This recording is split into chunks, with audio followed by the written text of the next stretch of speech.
இந்த மூவிக்கான ஓபனிங் சீன்ல பார்த்தோம்னா ஒரு பெரிய சர்ச்ல இந்த மிருகங்கள் அடைச்சு வைப்பாங்கல்ல கூண்டு கேஜ், அதுக்குள்ள கட்டப்பட்டு பயங்கரமா சித்திரவதைக்கு உள்ளாகி ரொம்பவே மயக்கமான நிலைமையில இருக்க நம்ம ஹீரோயினை தான் காட்டுறாங்க. இத பார்த்து ஹீரோயின் ஹஸ்பண்ட் அவ தலையில தண்ணிய ஊத்தி, நீ இப்படி நல்லா தூங்கி ரெஸ்ட் எடுக்கிறதுக்காக நான் ஒன்னு இந்த சர்ச்சுக்கு கூட்டிட்டு வரல, நீ பண்ண தப்புனாலதான் இப்ப என் ஃப்ரெண்டு நான்சி தன்னோட 2 கால்களையும் இழந்து நடக்க முடியாம வீல் சேர்ல உட்கார்ந்துருக்கா. சோ இன்னும் கொஞ்ச நாளையில அவளுக்கு நடக்க போற சர்ஜரி நல்லபடியா முடியணும்னு கடவுள்கிட்ட பிரேயர் பண்ணிக்கோ, அப்பதான் நீ உயிரோட இருக்க முடியும். இல்ல நீ பண்ண பாவத்துக்கு நான் உன்னை சும்மா விட மாட்டேன், ஒழுங்கா நான்சி கிட்ட மன்னிப்பு கேளுன்னு ரொம்ப கொடுமைப்படுத்துறான். ஐயோ ஜியான், தயவு செஞ்சு எனக்காக நீங்க உங்க ஒய்ஃபை திட்டாதீங்க. இந்த ஆக்சிடென்ட் அவங்க வேணுக்குனே பண்ணல, அன்னைக்கு ஏதோ கண்ட்ரோலை மீறி நிறைய சரக்கடிச்சிட்டாங்க, மத்தபடி அவங்களுக்கு எந்த இன்டென்ஷனுமே இல்ல, ப்ளீஸ் தயவு செஞ்சு அவங்கள விட்டுருங்கன்னு நான்சி சொல்ல, சும்மா நடிக்காதடி, பட் என்னைக்குமே நான் உன்னை நம்ப மாட்டேன்னு ஹீரோயின் சொல்லவும், நீ அவளுக்கு பண்ண பாவத்தெல்லாம் மன்னிச்சு உனக்காக சப்போர்ட் பண்ணி என்கிட்ட பேசுறாள, அவளுக்கு நீ குடுக்கற மரியாதை தான் இதுவா? உடனே நான்சி கால்ல விழுந்து மன்னிப்பு கேளு, இல்ல நான் உன்னை சும்மா விட மாட்டேன்னு ஹீரோயின் ஹஸ்பண்ட் கத்துறான். நீங்க ஏன் இப்படி அவளை கண்மூடித்தனமா நம்பிட்டு இருக்கீங்க? நான் தான் உங்க வைஃப், என்ன விட்டுட்டு அவ சொல்ற எல்லாத்தையுமே நம்பிட்டு இருக்கீங்களேன்னு ஹீரோயின் கேட்க, ரொம்ப கோவப்படுற ஜியான் தன்னோட பிஏவை விட்டு நம்ம ஹீரோயின் தலைய பயங்கரமா அமுக்கி வீல் சேர்ல உட்கார்ந்துருக்க நான்சி கால்ல விழுந்து மன்னிப்பு கேட்க வச்சிடறான். பண்ணாத தப்புக்காக இப்படி எல்லாம் சித்திரவதையை அனுபவிக்க வேண்டியதா இருக்கேன்னு சொல்லி நம்ம ஹீரோயின் ரொம்ப ஃபீல் பண்ணிட்டு இருக்கும் போது, உன்ன மாதிரி ஒரு கேடு கேட்டவ கூட வாழ எனக்கு விருப்பம் இல்ல, நான் உன்னை டிவோர்ஸ் பண்ண போறேன்னு ஜியான் சொல்ல ஹீரோயின் மனசுடைஞ்சு போயிடுறாங்க. பிகாஸ் இப்ப அவங்க 7 மந்த் பிரெக்னண்டா இருக்காங்க. சோ இந்த சந்தோஷமான விஷயத்த சொல்லலான்னு போகும்போதுதான் இவ்ளோ பெரிய சம்பவம் நடந்திருக்கு. அதே நேரம் ஹீரோயின் என்னால டிவோர்ஸ் எல்லாம் தர முடியாதுன்னு சொல்லவும், ஜியான் அவங்க கழுத்து பிடிச்சு நெரிச்சு, நீ என்னோட இந்த முடிவுக்கு ஓகேன்னு சொல்லி சம்மதிக்கிற வரை நான் உன்னை பயங்கரமா டார்ச்சர் பண்ணி சித்திரவதைக்கு உள்ளாக்குவேன்னு சொல்லிட்டு அங்க எழுந்து கிளம்பிடுறான். பாவம் நம்ம ஹீரோயின் நடக்கவே முடியாம ரொம்ப கஷ்டப்பட்டு வீட்டுக்குள்ள வரத பார்த்து மெய்டம்மாக்கே ரொம்ப வருத்தமா இருக்கு. ஆனா அவங்க மாமியார், அதாவது ஜியானோட அம்மா, நீ பாட்டும் எனக்கு என்னன்னு வீட்டை விட்டு ஓடி போயிட்ட, இப்ப வேலைகள் எல்லாமே பெண்டிங்ல இருக்கு, சீக்கிரமா வந்து வேலை பார்க்க ஆரம்பின்னு சொல்லவும், எனக்கு கொஞ்சம் உடம்பு சரியில்லை, நான் ஹாஸ்பிட்டலுக்கு போயிட்டு வரேன்னு ஹீரோயின் பெர்மிஷன் கேக்குறாங்க. அதெல்லாம் முடியாது, ஒழுங்கா வீட்டு வேலைய பாரு, உன்னை ஆரம்பத்துல இருந்தே எனக்கு சுத்தமா பிடிக்கல, பட் என் பையன் உன்னை லவ் பண்ணிட்டாங்கிற ஒரே காரணத்துக்காக தான் பணக்கார பொண்ணான நான்சியை விட்டுட்டு உன்னை அவன் மேரேஜ் பண்ணிக்க நான் வேற வழியே இல்லாம ஒத்துக்கிட்டேன். ஒருவேளை நான்சி இந்த வீட்டுக்கு மருமகளா வந்திருந்தா அவ மூலமா எங்களுக்கு நிறையவே வரதட்சணை காசு கிடைச்சிருக்கும், அதை வச்சு நாங்களுமே எங்க பிசினஸை இம்ப்ரூவ் பண்ணிருப்போம். நல்ல வேலை இப்ப என் பையனுக்கு புத்தி வந்துருச்சு போல, அதான் உன்னை டிவோர்ஸ் பண்ணிட்டு நான்சிய மேரேஜ் பண்ண ஒத்துக்கிட்டான். சோனி இந்த வீட்டை விட்டு போற வரைக்கும் நான் உன்னை இப்படிதான் டார்ச்சர் பண்ணிக்கிட்டே இருப்பேன்னு ஹீரோயினை பயங்கரமா வேலை வாங்குறாங்க. பட் கண்டிப்பா ஒரு நாள் ஜியாங் தன்னை புரிஞ்சுப்பாங்கிற நம்பிக்கையில நம்ம ஹீரோயின் குழந்தைகிட்ட, நீ எதை நினைச்சும் ஃபீல் பண்ணாத, அம்மா எப்போதுமே உனக்கு பாதுகாப்பா இருப்பேன்னு சொல்லிட்டு இருக்கும் போது நம்ம ஹீரோயினோட தாத்தா கால் பண்ணி, இப்பதாமா நான் நடந்த எல்லா விஷயங்களையும் கேள்விப்பட்டேன், நீ தான் நம்ம கூ ஃபேமிலியோட ஒரே வாரிசு, ஆனா இதெல்லாத்தையுமே விட்டுட்டு உன் அடையாளத்தை மறைச்சு எதுக்காக நீ அங்க ஒரு வேலைக்காரி மாதிரி வாழ்ந்துட்டு இருக்கணும்?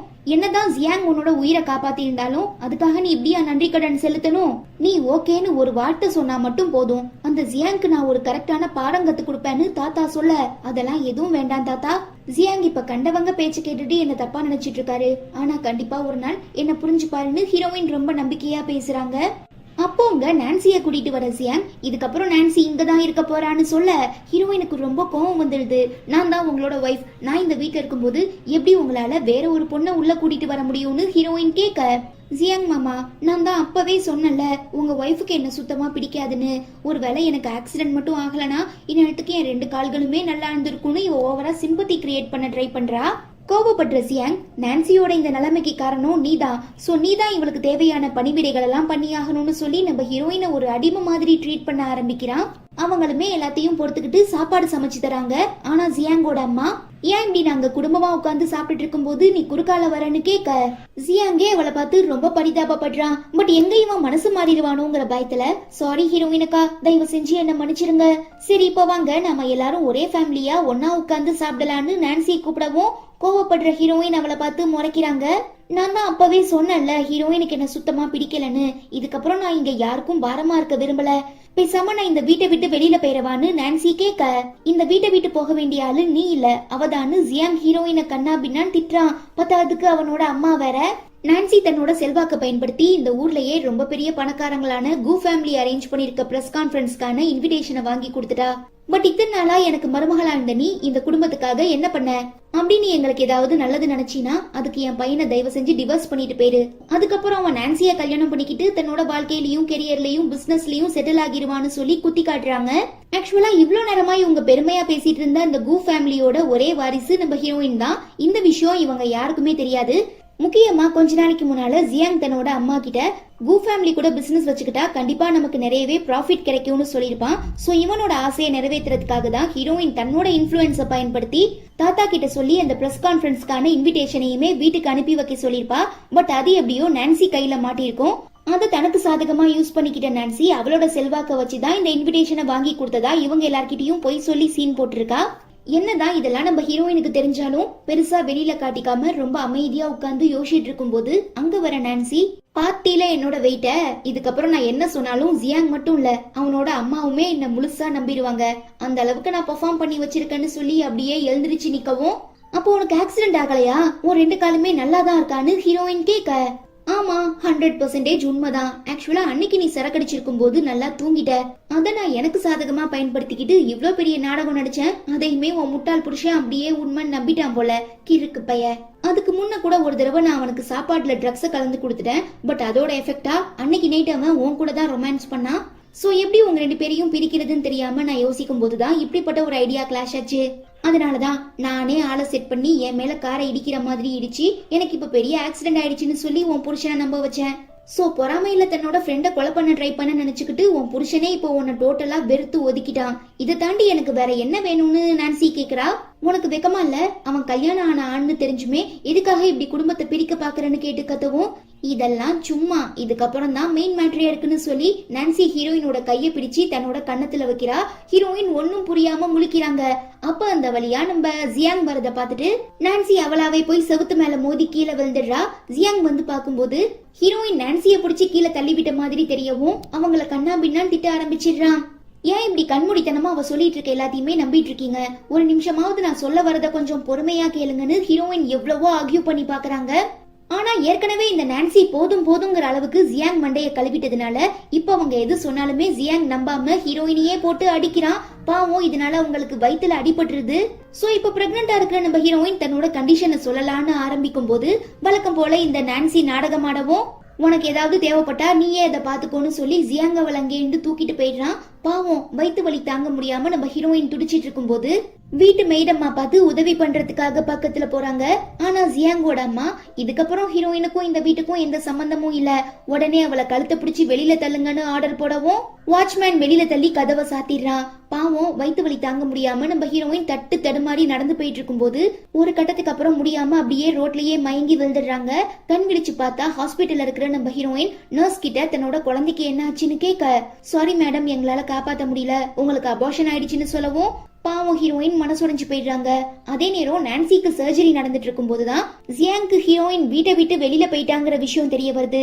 சோ தனக்கு தெரிஞ்ச எல்லாத்துக்குமே கால் பண்ணி ஹீரோயினை தேடி கண்டுபிடிக்க சொல்றான். ஃபைனலா இப்ப அவங்க ஹாஸ்பிட்டல்ல இருக்காங்கிற விஷயம் தெரிய வந்ததும் உனக்கு அபார்ஷன் ஆச்சுன்னு சொல்றாங்க.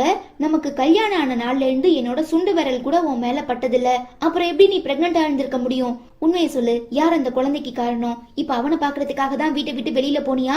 பாத்தியா, கடவுளே உனக்கு தகுந்த தண்டனையை கொடுத்துட்டாரு. உனக்கு எவ்வளவு தைரியம் இருந்தா எனக்கே நீ துரோகம் பண்ணிருப்பான்னு கேட்டு கத்தவும், ஆட மெண்டல் புடிச்ச கிறுக்கு பயலே, அன்னைக்கு ஒரு நாள் நீ பயங்கரமா குடிச்சிட்டு சம போதையில நிதானமே இல்லாம வீட்டுக்கு வந்த போதான் இந்த சம்பவம் நடந்தது.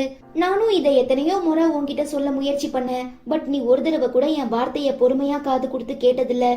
இப்ப கடைசியில உன்னை உண்மையா காதலிச்சு கல்யாணம் பண்ணிக்கிட்ட என்னையே நீ மனசாட்சி இல்லாம தப்பா பேசுறன்னு சொல்லி ஹீரோயின் ரொம்ப ஃபீல் பண்றாங்க. என்ன, உன் கள்ளக்காதலனை காப்பாத்துறதுக்காக நாடகம் போட்டுட்டு இருக்கியா? இதுக்கப்புறம் நீ சொல்ற எதையுமே நான் நம்ப மாட்டேன். இப்போதைக்கு உன்கிட்ட எனக்கு ஒரு முக்கியமான தேவை இருக்குன்னு சொல்லி டாக்டரை கூப்பிடவும் ஹீரோயினால இந்த சிச்சுவேஷனை புரிஞ்சுக்க முடியுது. நீ எல்லாம் ஒரு மனுஷனா? இப்பதான் எனக்கு அபார்ஷன் ஆச்சுங்கிறது உனக்கே நல்லா தெரியும். பட் கொஞ்சம் கூட இறக்கம் இல்லாம எப்படி என்கிட்ட இருந்து ரத்தம் எடுக்க உனக்கு மனசு வந்ததுன்னு கேட்க, நான்சிக்கு இப்ப ரொம்ப பெரிய முக்கியமான ஆபரேஷன் நடந்துட்டு இருக்கு.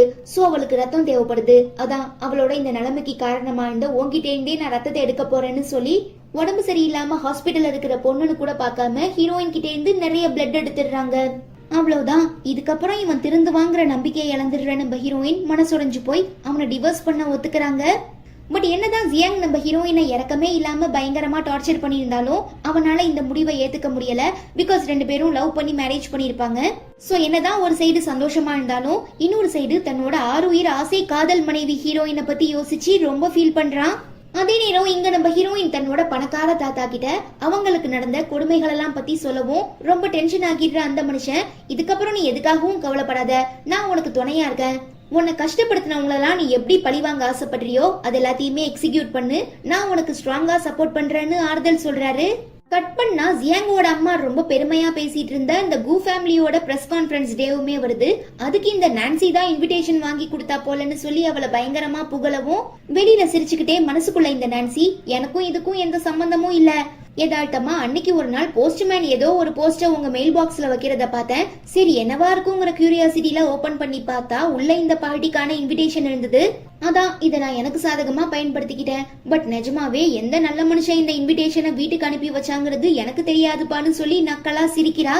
பத்தாவதுக்கு இந்த ஜியாங்கோட அம்மா வேற நான்சிய தாறுமாறா புகழ்ந்து, நீ மட்டும் என் வீட்டுக்கு மருமகளா வந்துட்ட, அவ்வளவுதான் நாங்க எல்லாருமே கோடியில பொறலுவோன்னு சொல்ல, ஆட போங்கடா முட்டா பசங்களா, எனக்கு இந்த கு ஃபேமிலிய பத்தி எதுவும் தெரியாது, சும்மா உங்களை ஏமாத்துறதுக்காக ஒரு சின்ன பிட்டு தான் போட்டேன், பட் அதையும் நீங்க நம்பி என்ன பெருமையா பேசுறீங்க பாருன்னு சொல்லி செமையா சிரிக்கிறா. அப்ப அங்க நம்ம ஹீரோயின் வரத பார்த்துட்டு ஜியாங்கோட அம்மா, என்ன பணக்காரனான என் பையனை டிவோர்ஸ் பண்ணிட்டு இந்த பிரஸ் கான்ஃபரன்ஸ்ல ஏதாவது பணக்காரனை உஷார் பண்ண வந்தியான்னு கேட்க, என்ன டிவோர்ஸ் பண்ற மாதிரி பண்ணிட்டு திரும்ப என்ன இப்படி எல்லாம் அடிக்கடி யதார்த்தமா மீட் பண்ணி சிம்பத்தி கிரியேட் பண்றதுக்காக தான் ஃபாலோ பண்ணிட்டு இருக்கியான்னு ஜியாங் கேட்க, வாய் இருக்குங்கிறதுக்காக நீ இஷ்டப்படி எல்லாம் பேசிட்டு இருக்காத, இன்னும் கொஞ்ச நேரத்துல நான் யாருங்கிறது உனக்கே நல்லா தெரியும்னு சொல்லிட்டு ஹீரோயின் போயிடுறாங்க. நீ யாரா இருந்தா எங்களுக்கு என்னன்னு கலாய்ச்சிட்டு ஜியாங்கோட ஃபேமிலி அந்த கான்ஃபரன்ஸ்க்குமே போறாங்க. அங்க வந்திருக்க ஒரு சிலர்லாம் இப்ப ரீசெண்டா தான் அமெரிக்கால இருந்து படிச்சுட்டு இந்த கு ஃபேமிலியோட ஒரே வாரிசான மிஸ் சங்ஷி திரும்ப சைனாக்கு வந்திருக்காங்க. அவங்க எந்த அளவுக்கு பணக்காரங்களோ அந்த அளவுக்கு பயங்கர புத்திசாலியாமா. சோ இன்னும் கொஞ்ச நாளையில நம்ம ஊர்ல ஒரு பெரிய பொட்டிக் ஸ்டார்ட் பண்ண போறதா கேள்விப்பட்டோம். பாக்குறதுக்குமே ரொம்ப அழகா இருப்பாங்களாம். சோ அவங்கள கல்யாணம் பண்ணிக்க போற பையன் கண்டிப்பா கொடுத்து வச்சிருக்கணும்னு பேசிக்கவும், ஜியாங்கோட அம்மா, பாத்தியா மைசன், நிஜமாவே அந்த பொண்ணு ரொம்ப வெயிட்டான பார்ட்டியா இருப்பா போல, பேசாம நீ அவளை லவ் பண்ணி கல்யாணம் பண்ணிக்கோ, அப்பதான் நம்மளால பெரிய பணக்காரங்களாக முடியும்னு சொல்லவும், நான்சி பயந்து போயிடுறா. பிகாஸ் இவ ஜியாங் அடையணுங்கிறதுக்காக தான் நிறையவே ஃப்ராடு வேலை பார்த்திருப்பா.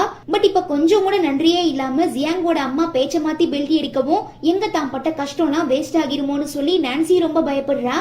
அதே நேரம் நம்ம ஹீரோயினை மிஸ்டர் கு ஃபேமிலியோட ஒரே வாரிசுன்னு சொல்லி இன்ட்ரோ பண்ணி வைக்கவும், அங்க இருக்கிற பெரிய பெரிய பணக்காரங்களா, மேடம் உங்களுக்கு என்ன உதவி தேவைப்பட்டாலும் எங்க கிட்ட கேளுங்க, கண்டிப்பா நாங்க எப்போதுமே உங்களுக்கு துணையா இருப்போம்னு சொல்லி வாண்டடா போய் பேசவும், இவங்க 3 பேரால அக்செப்ட் பண்ணிக்க முடியல. முக்கியமா ஜியாங்கோட அம்மா, இத்தனை நாளா என் வீட்டுல ஒரு வேலைக்காரி மாதிரி இருந்துட்டு இருந்த இவ எப்படி இவ்ளோ பெரிய பணக்கார வீட்டு வாரிசாக முடியும்னு கேட்டு கத்தவும், கோவப்படுற ஹீரோயின் அவங்கள பிடிச்சி தள்ளிவிட்டு, இப்ப நான் நினைச்சா ஒரே நிமிஷத்துல நீங்க 3 பேரும் இருந்த இடம் தெரியாம அழிக்க முடியும்னு மிரட்டுறாங்க. ஜியாங் கோவத்துல கண்ணா பின்னான்னு திட்டுறான். ஹீரோயின் தன்னோட ஆளுங்களை வச்சு அவனை லாக் பண்ணி, நான் யாரு என்னங்கிறதே தெரியாம நீங்க 3 பேரும் சேர்ந்து என்ன ரொம்ப சித்திரவதை பண்ணிட்டீங்க. சோ இப்ப அது எல்லாத்தையுமே நான் 2 மடங்கா உங்களுக்கு திரும்ப கொடுக்க முடிவு பண்ணிட்டேன்னு ஹீரோயின் சொல்ல, தாத்தா வந்துடுறாரு. ஓடி போய் பக்கத்துல நின்னுக்கிறா. ஓ, இந்த வயசானவரை உஷார் பண்றதுக்காக தான் நீ இந்த கான்ஃபரன்ஸுக்கு வந்தியான்னு ஜியாங் அம்மா கேட்க, கோவப்படுற அவரு கையில வச்சிருக்க தடியால அவங்கள அடிச்சு, உனக்கு எவ்வளவு தைரியம் இருந்தா என் பேத்திய பத்தியே தப்பா பேசியிருப்ப, நீங்க 3 பேரும் யாரு என்னங்கிற எல்லாமே எனக்கு நல்லா தெரியும். பட் என் பேத்தி உன்னை உண்மையா லவ் பண்ணிட்டாங்கிற ஒரே காரணத்துக்காக தான் உங்க எல்லாரையும் நான் உயிரோட விடுறேன். அதே நேரம் இதுக்கப்புறம் இந்த ஏரியால இருக்கிற எந்த கம்பெனியுமே இவங்க கம்பெனி கூட மர்ஜ் பண்ணக்கூடாது, பார்ட்னர்ஷிப் பண்ணக்கூடாதுன்னு தாத்தா ஆர்டர் போடவும், பயந்து போயிடுற ஜியாங் அம்மா அவங்க காலில் விழுந்து, ஐயா தயவு செஞ்சு என்ன மன்னிச்சிருங்க, ஹீரோயின் உங்க பேத்தின்னு தெரியாம நான் ரொம்ப பெரிய தப்பு பண்ணிட்டேன். ஒரு நிமிஷம் நான்சி, உனக்கு அந்த தாத்தாவை தெரியும்ல, நீங்களா ரிலேட்டிவ் தானே, சோ ப்ளீஸ் எனக்காக அவர்கிட்ட கொஞ்சம் சப்போர்ட் பண்ணி பேசுமான்னு கேட்டு கெஞ்சவும், ஓ அப்படியா தாத்தா உங்களுக்கு அந்த பொண்ணை தெரியுமான்னு ஹீரோயின் கேட்க, யாரவ, இதுக்கு முன்ன நான் பார்த்ததே இல்லையேன்னு ஹீரோயின் தாத்தா சொல்லவும், அவ்வளவுதான் நான்சி சாயம் வெளுத்துருது. இவளுக்கும் கு ஃபேமிலிக்கும் எந்த ஒரு சம்பந்தமுமே இல்லங்கிற விஷயத்த புரிஞ்சுக்கிற ஜியாங் அம்மா, அப்புறம் எப்படி இந்த இன்விடேஷன் எங்க வீடு தேடி வந்துச்சுன்னு கேட்கவும், நான் தான் போனா போது பாவம்னு சொல்லி அனுப்பி வச்சேன், பட் அனுப்புன எனக்கே நீங்க ஆப்ப வைக்க பாக்குறீங்களேன்னு சொல்லி ஹீரோயின் திட்டவும், ரொம்ப கோவப்படுற தாத்தா எல்லாரையும் வெளியில துரத்தி விட்டுறாரு. இவ்ளோ பெரிய இடத்துக்கு கூட்டிட்டு வந்து அவமானப்படுத்திட்டான்னு சொல்லி ஜியாங் அம்மா நான்சிய கண்ணா பின்னான்னு திட்டுறாங்க. நீ எதுக்காக இப்படி ஒரு பொய் சொன்னன்னு ஜியாங் கேட்க, உங்களை எனக்கு ரொம்ப ரொம்ப பிடிக்கும். அதான் உங்களுக்கு ஃபேவரா ஏதாவது பண்ணலான்னு வெயிட் பண்ணிட்டு இருக்கும்போது உங்க வீட்டு மெயில் பாக்ஸ்ல இந்த இன்விடேஷனையுமே பார்த்தேன். இத பார்த்து நீங்க சந்தோஷப்படுவீங்கங்கிறது எனக்கு தெரியும். அதே நேரம் என்னால நீங்க சந்தோஷப்படுறத பாக்கணுங்கிற ஆசையில தான் நான் அப்படி போய் சொன்னேன். ஒருவேளை ஹீரோயின் மட்டும் காரை என் மேல ஏத்தி காலை உடைக்காம இருந்தாங்கன்னா கண்டிப்பா இந்த இன்விடேஷனை நானே போராடியாவது உங்களுக்கு வாங்கி கொடுத்திருப்பேன்னு சொல்லி ஐஸ் வைக்கவும் இந்த ஜியாங் இருக்கு பயலுமே நம்பி நீ கவலைப்படாதன்னு ஆறுதல் சொல்றான். இப்ப நான் உங்க வீட்ல எந்த ஒரு அடையாளமும் இல்லாம வாழ்ந்துட்டு இருக்கேன். சோ நீங்க என்ன லீகலா மேரேஜ் பண்ணிக்கிட்டீங்கன்னா நானும் எல்லாருக்கு முன்னாலையும் தலை நிமிந்து உங்க ஒய்ஃபா உங்களுக்கு ரொம்ப சப்போர்ட்டிவா இருப்பேன்னு சொல்லவும் ஜியாங்க்கு நம்ம ஹீரோயினை கல்யாணம் பண்ணிக்கிட்ட ஞாபகங்கள் வருது. சோ ஹீரோயின் இடத்துல நான்சியை வச்சு பார்க்க மனசு இல்லாம ஏதேதோ சொல்லி சமாளிச்சு அவளை வீட்டுக்கு கூட்டிட்டு போயிடுறான். நம்ம ஹீரோயின் ஒரு பெரிய பொட்டிக்ல ரொம்பவே எக்ஸ்பென்சிவான ஹேண்ட்பேக்கை பார்த்துட்டு இருக்கும்போது இந்த ஹேண்ட்பேக்கோட ஸ்பெஷாலிட்டி என்ன, எங்க இருந்து இம்போர்ட் பண்ணிருக்கோம், இதோட ரேட் என்ன, யார் டிசைன் பண்ணாங்கங்கிற எல்லாத்தையுமே மேனேஜர் சொல்றாரு. அப்போ அதே பொட்டிக்கு தான் பண்ண தப்புக்கு மன்னிப்பு கேட்கிற விதமா ஜியாங்கோட அம்மாக்கு ரொம்பவே எக்ஸ்பென்சிவான ஹேண்ட்பேக் வாங்கி தரேன்னு சொல்லி நான்சி கூட்டிட்டு வரா. நம்ம ஹீரோயின் பார்த்துட்டு இப்ப நான் சொல்ல போற விஷயத்த நீங்க அப்படியே எக்ஸிக்யூட் பண்ணுங்கன்னு மேனேஜர் கிட்ட சொல்ல அவருமே ஓகே ஓகேன்னு தலையாடிட்டு இருக்கச்ச நம்ம ஹீரோயின் கையில வச்சிருக்க அந்த எக்ஸ்பென்சிவான ஹேண்ட்பேக் அப்படிங்கிற ஜியாங்கோட அம்மா வாவ் இது பார்க்கவே செம்ம சூப்பரா இருக்குன்னு சொல்லவும் ஆமா மேடம் இந்த பேக்கை நாங்க ஃபாரின்ல இருந்து இம்போர்ட் பண்ணிருக்கோம். எனக்கு தெரிஞ்ச வர ஹீரோயினை விட இந்த பேக் உங்களுக்கு தான் நிஜமாவே ரொம்ப சூப்பரா இருக்குன்னு மேனேஜர் காக்கா பிடிக்கவும் ஜியாங் அம்மா பூரிச்சு போயிடுறாங்க. உங்களுக்கு பிடிச்சிருந்தா சொல்லுங்க ஆண்டி, எவ்வளவு செலவானாலும் பரவாயில்ல நான் உங்களுக்கு வாங்கி தரேன்னு நான்சி சொல்ல ஜியாங் அம்மா தலையாட்ட மேனேஜர் கிட்ட விலைய விசாரிச்சா 2,80,000ன்னு சொல்லவும் நான்சிக்கு ஹார்ட் அட்டாக்கே வந்துடுது. ஏன்னா அவ பேங்க் அக்கவுண்ட்ல டோட்டலாவே 3 லட்சம் தான் இருக்கும். சோ ஷாக்கான இவளை பார்த்து நக்கலா சிரிக்கிற நம்ம ஹீரோயின் எனக்கு அந்த பேக்கை பேக் பண்ணுங்கன்னு சொல்லி தன்னோட பிளாக் கார்டை கொடுக்கறத பார்த்து டென்ஷன் ஆகிடுற நான்சி என்கிட்டயுமே காசு இருக்குன்னு சொல்லி நிறைய செலவு பண்ணி அந்த பேக் ஜியாங் அம்மாக்கு வாங்கி தந்துடுறா. மேடம் நம்ம பொட்டிக்கோட ஃபர்ஸ்ட் சேல் ரொம்ப சக்சஸ்ஃபுல்லா முடிஞ்சிருச்சுன்னு மேனேஜர் சொன்னதுக்கு அப்புறம் தான் இந்த பொட்டிக்கோட ஓனர் நம்ம ஹீரோயின் தாங்கிற விஷயம் இவங்க 2 பேருக்குமே புரிய வருது. அப்போ நீ எங்களை ஏமாத்தி தான் இதை எங்க கிட்ட சேல்ஸ் பண்ணியா? எனக்கு இப்படிப்பட்ட ஒரு ஹேண்ட்பேக்கே தேவையில்லை, ஒழுங்கா எங்க காசை திரும்ப கொடுன்னு கேட்டு ஜியாங்கோட அம்மா நடக்கும்போது தெரியாம கால் ஸ்லிப் ஆகி கீழே விழுந்துடுறாங்க. பட் ஹீரோயின் தான் தன்னை தள்ளிவிட்டா மயக்கமா வருதுன்னு சொல்லி சீன் போட்டு நடிக்கவும் நம்ம ஹீரோயின் கண்டுக்கிறதாவே இல்ல. நான் உங்களை என்னோட பொட்டிக்கு வர சொல்லி என்னோட ப்ராடக்ட வாங்க சொல்லி ஃபோர்ஸ் பண்ணல, நீங்களா தான் வந்தீங்க, நீங்களா தான் வாங்குனீங்க. முக்கியமா என் ஸ்டோரை பொறுத்த வரைக்கும் எக்ஸ்சேஞ்சோ ரிட்டர்னோ கிடையாது. சோ வாங்கின பொருள் எடுத்துக்கிட்டு நீங்களா வெளியில போறீங்களா இல்ல நான் மேனேஜர் கிட்ட சொல்லி கழுத்தை பிடிச்சி வெளியில தள்ளவான்னு கேட்கவும் 2 பேருமே அமைதியா இருக்கிறதுனால ஹீரோயினோட ஆர்டரை எடுத்துக்கிட்டு மேனேஜர் ஜியாங் அம்மாவை தூக்க போகும்போது அங்க வர ஜியாங் உனக்கு கொஞ்சம் கூட மனசாட்சி ஈவு இறக்கம் எதுவுமே இல்லையான்னு கேட்க ஆமா மாமா வயசுல பெரியவங்கன்னு கூட பார்க்காம உங்க அம்மாவை பிடிச்சி கீழே தள்ளி விட்டுட்டான்னு நான்சி சொல்ல நான் தள்ளி விட்டதை நீங்க பாத்தீங்களா, எதுக்காக என்ன பிளேம் பண்றீங்கன்னு ஹீரோயின் கத்த ஒன்ன மாதிரி இல்ல நான்சி என்னைக்குமே போய் சொல்ல மாட்டான்னு ஜியாங் சப்போர்ட் பண்ணவும் டென்ஷன் ஆகிடுற நம்ம ஹீரோயின் நீதான் ஒரு கண்ணு தெரியாத குருடனாச்சே. நான்சி என்னன்னா என்னோட தாத்தாவை அவ தாத்தான்னு சொல்லி உங்க எல்லாரையும் ஏமாத்திருக்கா. இந்த உண்மை தெரிஞ்சும் கூட நீங்க அவளை வீட்டை விட்டு வெளியில துரத்தாம இன்னும் நடு வீட்டுல உட்கார வச்சு அழகு பாத்திட்டு இருக்கீங்கன்னு கேட்கவும் எங்க குடும்பத்தை பத்தி பேசுற தகுதி உனக்கு கிடையாது, ஒழுங்கா நீ கீழே தள்ளிவிட்டு என்னோட அம்மா காலில் விழுந்து மன்னிப்பு கேளுன்னு சொல்லி ஜியாங் ஹீரோயின் கைய பிடிச்சி இழுக்கிறான். இப்ப என்ன நான் சொல்றது பொய் இல்லங்கறத நிரூபிக்கணும் அவ்வளவுதானே, இங்க பாருன்னு சொல்லி நம்ம ஹீரோயின் சிசிடிவி ஃபுட்டேஜ் எல்லாம் காட்டினதுக்கு அப்புறம் தான் அவங்க சொன்ன மாதிரி ஹீரோயின் மேல எந்த தப்புமே இல்லங்கிற உண்மை ஜியாங்க்கு புரிய வருது. சாரி மாமா என்ன மன்னிச்சிருங்க, உங்க அம்மா சொன்னதை வச்சுதான் நானுமே உங்ககிட்ட கம்ப்ளைண்ட் பண்ணேன், மத்தபடி உண்மையா என்ன நடந்துச்சுங்கிறது எனக்கு தெரியாது, அதனாலதான் நான் ஹீரோயினை பிளேம் பண்ணேன். பட் நான் நடந்த விஷயத்த கண்ணால பாத்திருந்தா கண்டிப்பா ஹீரோயினுக்கு தான் சப்போர்ட் பண்ணிருப்பேன், தயவு செஞ்சு என்ன மன்னிச்சிருங்கன்னு கெஞ்சிரா. எல்லாராலையுமே எல்லா நேரத்திலயும் பெர்ஃபெக்ட்டா எழுந்துட முடியாது, தெளிவா பாத்திர முடியாது, சோ நீ ஃபீல் பண்ணாதன்னு ஜியாங் ஆறுதல் சொல்றத பார்த்து டென்ஷன் ஆகிடுற நம்ம ஹீரோயின் ஒன்ன மாதிரி ஒரு முட்டா பையில லவ் பண்ணி கல்யாணம் பண்ணிக்கிட்டத நினைச்சா எனக்கே ரொம்ப கேவலமா இருக்கு, நல்ல வேலை நான் உன்னை டிவோர்ஸ் பண்ணிட்டேன்னு சொல்ல என்ன டிவோர்ஸா, அது எப்ப நமக்குள்ள நடந்துச்சு, நீ வேணும்னா அந்த அக்ரிமெண்ட்ல சைன் போட்டிருக்கலாம், பட் நான் இன்னும் சைன் போடாம தான் வச்சிருக்கேன், அதனால உனக்கும் எனக்கும் நடுவுல இன்னும் டிவோர்ஸ் ஆகலன்னு ஒரு பெரிய குண்டை தூக்கி போட்டுறான். நீ தானடா ஃபர்ஸ்ட் டிவோர்ஸ்ங்கிற பேச்சையே ஆரம்பிச்ச, பட் எதுக்காக இப்படி குண்டக்க மண்டக்க வேலை பார்த்துட்டு இருக்கன்னு ஹீரோயின் கேட்க நான் உன்னை வேண்டான்னு விட்டுட்டா நீ உன் கள்ளக்காதலன் கூட சேர்ந்து ரொம்ப சந்தோஷமா வாழ்க்கையை என்ஜாய் பண்ணுவ, பட் அதை பார்த்துட்டு என்னால சும்மா இருக்க முடியாது, நீ எப்படி நான்சியோட வாழ்க்கையை மிசரபிள் ஆக்குனியோ அதே மாதிரி நானும் உன்னோட வாழ்க்கையை அழிச்சு உன்னை சித்திரவதை பண்ணணும், அதுக்காக தான் இப்படி ஒரு காரியத்தை பண்ணேன்னு ஜியாங் சொல்ல நான்சி கேட்டுட்டு பீதியாகிறா. பிகாஸ் எப்படியாவது ஜியாங்க கல்யாணம் பண்ணிக்கணுங்கிறதுக்காக தானே இவ இவ்ளோ ஃப்ராட் வேலையும் பார்த்துட்டு இருக்கா.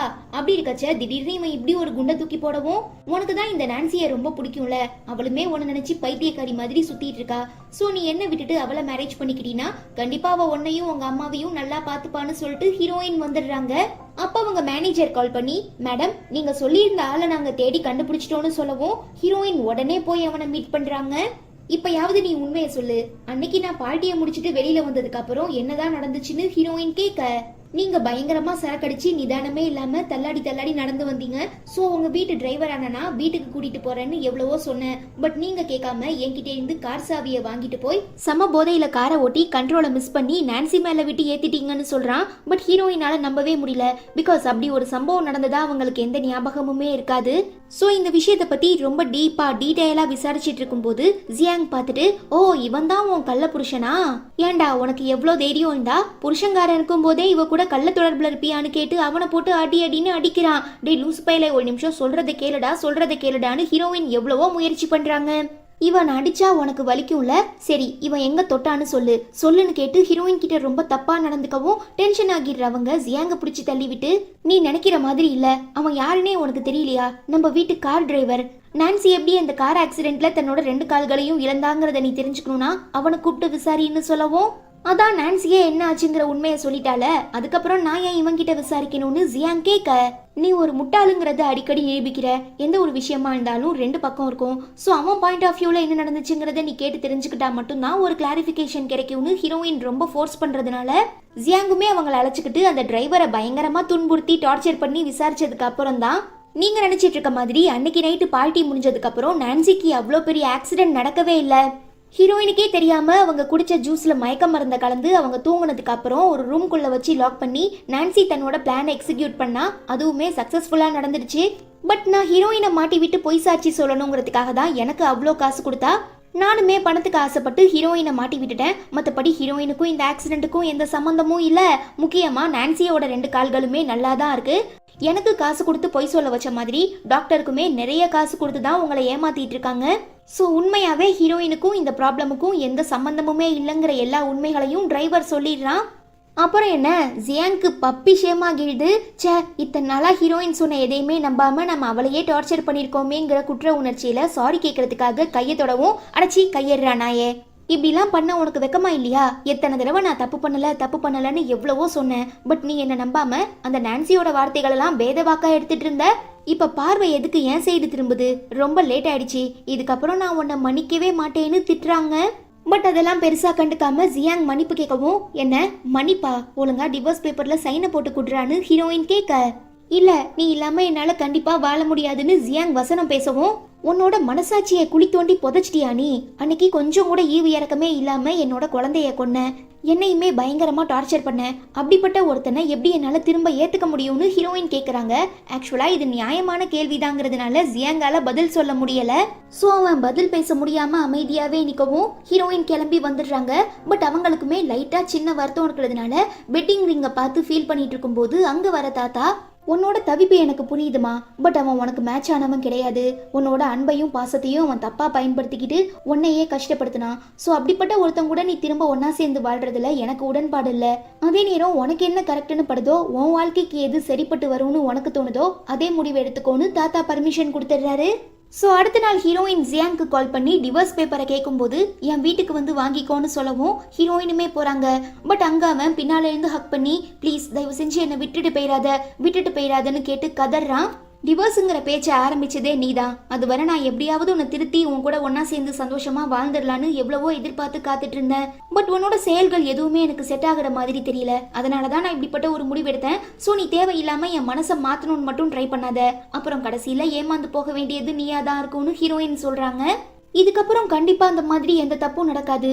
நானும் என்னோட ஃபுல் குணத்தையும் மாத்திக்கிட்டு உனக்காக ரொம்ப நல்லவனா மாற ட்ரை பண்றேன். ப்ளீஸ் தயவு செஞ்சு என்னை விட்டுட்டு போயிடாதன்னு ஜியாங் எவ்வளவோ கெஞ்சி பாக்குறான். பட் ஹீரோயின் தன்னோட முடிவுல ரொம்பவே ஸ்ட்ராங்கா இருக்கிறதுனால போய் டிவோர்ஸ் பேப்பரை எடுத்துட்டு வான்னு சொல்லவும் ஜியாங்குமே மனசு இல்லாம போறான். ஆனா அந்த கேப்ல ஜியாங்கோட அம்மா ஹீரோயின் முடிய பிடிச்சி இழுத்து உனக்கு எவ்வளவு தைரியம் இருந்தா ஏன் வீட்டுக்குள்ளேயே வந்திருப்பான்னு கேட்டு சண்டை போடவும் ஜியாங் பார்த்து டென்ஷன் ஆகி அம்மா உங்களுக்கு தான் வயசாயிடுச்சுல ஸோ நான் உங்களுக்கு ஆஸ்திரேலியாவில் ஒரு வீடு பார்த்துருக்கேன் அங்கே போய் நீங்கள் செட்டில் ஆகுங்கன்னு சொல்லி தன்னோட அம்மாவை அனுப்பிட்டு இதுக்கப்புறம் இந்த வீட்டில் உன்னை யாரும் புள்ளி பண்ண மாட்டாங்க நானுமே உன்னை மகாராணி மாதிரி பார்த்துக்கிறேன்னு எவ்வளவோ சொல்கிறான். ஆனா நம்ம ஹீரோயின் அதெல்லாம் என்னால முடியாது டிவோர்ஸ் பேப்பரை குடுறான்னு கேட்டு வாங்கிட்டு கிளம்பிடுறாங்க. இவ்வளோ பிரச்சனைக்குமே நான்சி தான் ஒரே காரணங்கிறத புரிஞ்சுக்கிற ஜியாங் அவ மேல இருக்கிற கோபத்தை கண்ட்ரோல் பண்ண முடியாம ஒரு விஷயம் பேசணுங்கிறதுக்காக கூப்பிடுறான். அவளுமே என்னமோ எதுவுமே நடக்காத மாதிரி வரவும் சரி நீ ஒரு நிமிஷம் எழுந்திருச்சு நில்லு பாப்பான்னு ஜியாங் ஃபோர்ஸ் பண்ணவும் இப்பதானே எனக்கு சர்ஜரி முடிஞ்சிருக்கு அதுக்குள்ள எப்படி என்னால எழுந்திருக்க முடியும்னு நான்சி கேட்க அடிங் கொய்யாலை பண்ணி எழுந்திருக்க போறியா இல்லையான்னு கேட்டு ஜியாங் கத்தவும் பயந்து போய் நான்சி எழுந்திருச்சிடுறா. உண்மை சொல்லு அன்னைக்கு நிஜமாவே உனக்கு கார் ஆக்சிடென்ட் ஆச்சா அதுல நீ உன் கால்களை இழந்தியா அதுக்கு காரணம் ஹீரோயின் தானான்னு ஜியாங் கேட்க மிரண்டு போயிடுற நான்சி பயத்துல வேற வழி இல்லாம நடந்த எல்லா விஷயங்களையும் புட்டு உண்மையை சொல்லிடுறா. அவ்வளோதான் உன்னை நம்பின பாவத்துக்கு என் வாழ்க்கையிலேயே நீ கேர் மாத்திட்டீல நானும் ஹீரோயினும் எவ்வளோ லவ் பண்ணோம் தெரியுமா பட் உன்னோட பொய்னால உன்னோட சூழ்ச்சினால இப்போ நாங்கள் 2 பேருமே பிரிஞ்சிட்டோம் இதை என்னால் ஏற்றுக்க முடியல அதே நேரம் உன்னை பழி வாங்காம நான் சும்மா விட மாட்டேன் உனக்கு காலில் ஆக்சிடென்ட் ஆயிடுச்சு நடக்க முடியலன்னு தானே சொல்லி ஏமாத்திட்டு இருந்த இப்போ நிஜமாவே ஆக்சிடென்ட் ஆக போகுதுன்னு சொல்லி தன்னோட ஆளுங்களை வச்சு நான்சி காலை அடிச்சே உடைச்சிடுறான். அப்படி இருக்கும்போது தான் நம்ம ஹீரோயின் வீட்டில் ஒரு பெரிய ஃபங்க்ஷன் நடக்குது உடனே கிளம்பி வாங்கன்னு ஹீரோயின் வீட்டிலேருந்து இன்விடேஷன் வரவும் ஹீரோவுமே போய் பார்த்தா அங்கே அவங்க சின்ன வயசு ஃப்ரெண்டு கூட ஹீரோயினுக்கு என்கேஜ்மெண்ட் நடந்துட்டு இருக்கு. ஜியாங்கால இதை ஏத்துக்க முடியல ப்ளீஸ் எனக்கு இன்னும் ஒரே ஒரு வாய்ப்பு கொடு கண்டிப்பா நான் உனக்கு ஒரு நல்ல ஹஸ்பண்டா நல்ல ஃப்ரெண்டா இருப்பேன்னு வாக்குறுதி கொடுத்து பாக்குறான். ஆனா ஹீரோயின் ஏத்துக்க முடியாம அவனை வெளியில கூட்டிட்டு வந்து நம்ம 2 பேருக்கும் ஏற்கனவே அபிஷியலா டிவோர்ஸ் ஆகிடுச்சு ஸோ இதுக்கப்புறம் நீ யாரோ நான் யாரோ என்னோட வாழ்க்கையில நீ தலையிடாத நானுமே உன்கிட்ட எந்த பிரச்சனையும் பண்ண மாட்டேன் ஒழுங்கா இங்க இருந்து கிளம்பு நாளைக்கு எனக்கும் என் ஃபியான்சேக்கும் என்கேஜ்மெண்ட் ஆக போகுதுன்னு சொல்லவும் ஜியாங் தலையில இடி விழுந்த மாதிரி ஆகிடுது. பாவம் பயபுல ஹீரோயினை நினைச்சு பயங்கரமா குடிக்க ஆரம்பிச்சிடுறான். கட் பண்ணா அடுத்த நாள் நம்ம ஹீரோயினுக்கு என்கேஜ்மெண்ட். மனசு கேட்காம ஹீரோயினை மீட் பண்ண வர ஜியாங் தான் பண்ண எல்லா தப்புக்குமே மன்னிப்பு கேட்கவும் ஹீரோயினுக்கு அப்படிப்பட்ட சிச்சுவேஷன்ல என்ன ரிப்ளை பண்றதுனே தெரியல ஒரு மாதிரி தயங்குறாங்க. சரி உன் தவிப்பு எனக்கு புரியுது பட் நான் உன்னோட ஃப்ரெண்டா உன்னை கடைசியா ஒரே ஒரு தடவை ஹக் பண்ண ஆசைப்படுறேன் ப்ளீஸ் எனக்கு பெர்மிஷன் தர முடியுமான்னு ஜியாங் கேட்க ஹீரோயின் தடுமாறுறத பார்த்து ஓகே உனக்கு விருப்பம் இல்லைன்னு நினைக்கிறேன் பட் நீ எங்க இருந்தாலும் உன் நல்ல மனசுக்கு சந்தோஷமா இருப்பேன்னு வாழ்த்திட்டு ஜியாங் கிளம்பிடுறான். என்ன இருந்தாலும் தன்னோட ஃபர்ஸ்ட் லவ் ஜியாங் தாங்கிறதுனால ஹீரோயினுக்குமே அவனை விட்டு பிரிகிறது ரொம்ப கஷ்டமா இருக்கு பட் ரியாலிட்டியை அக்செப்ட் பண்ணி தான் ஆகணும் இல்லையா ஸோ சோகமா நிக்கிறத பார்த்துட்டு ஹீரோயின் ஃபியான்சி அவங்களுக்கு ஆறுதல் சொல்றான். அவ்வளோதான் இதோட இந்த மூவியுமே முடியுது. எனக்கு என்னமோ இந்த எண்டிங் சாட்டிஸ்ஃபைடாக தான் இருந்தது பிகாஸ் ஜியாங் நம்ம ஹீரோயினை அவ்வளோ கொடுமைப்படுத்தினதுக்கு அப்புறம் அவன் செய்கிற ஒரு சின்ன நல்ல விஷயங்கள்னால ஹீரோயின் திரும்ப அவனை ஏற்றுக்கிட்டாங்கன்னா ஃபியூச்சரில் அவங்க வாழ்க்கை எப்படி இருக்குங்கிறத நம்மளால யூகிக்க முடியாது. ஸோ இதோட நிறுத்தி நம்ம ஹீரோயின் வேற ஒருத்தரை மேரேஜ் பண்ணிக்க போகிறதுனால ஓரளவுக்கு சந்தோஷமா இருப்பாங்கன்னு நம்ம நம்பலாம். அதே நேரம் ஜியாங்குமே திருந்திட்டான். அதனால என்னை பொறுத்தவரை இதுவே ஒரு நல்ல எண்டிங் தான். இந்த எண்டிங் உங்க எல்லாருக்குமே பிடிச்சிருக்கும்னு நினைக்கிறேன். பிடிச்சிருந்தா மறக்காம லைக் பண்ணிட்டு நம்ம சேனல் வீடியோஸை உங்க ஃப்ரெண்ட்ஸ் அண்ட் ஃபேமிலி கூட ஷேர் பண்ணுங்க. ஓகே உங்க எல்லாரையும் நான் ரொம்ப சீக்கிரமா அடுத்து ஒரு சூப்பரான டிராமால மீட் பண்றேன். Until then it's bye from Afi and stay tuned with Spectre of Fantasy.